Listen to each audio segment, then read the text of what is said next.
On hold earnings, makukuha po ba? Yes po, masasahod nyo yan. So, sagutin natin itong mga tanong nila about sa on hold. Bago natin sagutin yan, nagpapasalamat muna ako sa aking 15K followers. Maraming salamat po sa inyong pagmamahal sa aking bahay. At sana maraming na-inspired sa mga upload kong video nitong nakakarang araw about sa sahod, about sa ads on reels, sa setup ng bank transfer. Kung gusto nyo po malaman yan, check nyo lang po yung link dyan sa aking description. About dyan sa on hold nyo. So, mapakita ko sa inyo ngayon yung mga bago kong hold earnings. Barya per tools po tayo ha. Tapos, paano nyo malalaman? Diyan mismo sa tools na yan, makita nyo dyan yung paid, magi-green po siya. Tayo mismo, malalaman natin pag malapit na tayong sumahod.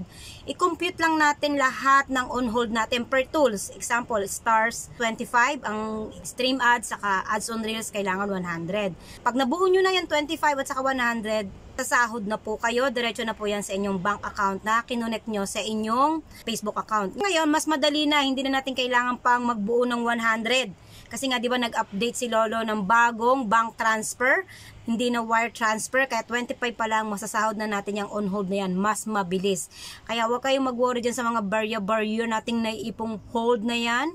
Yan po ibibigay din sa atin ni Facebook. Mga bago magsa-set up, i-select nyo po ang bank transfer, at sa mga nakapag-set up na before, i-update na natin yan at ilagay na natin sa bank transfer para pag 25 pa lang, sasahudin na natin ang ating mga baryang on-hold kay Facebook.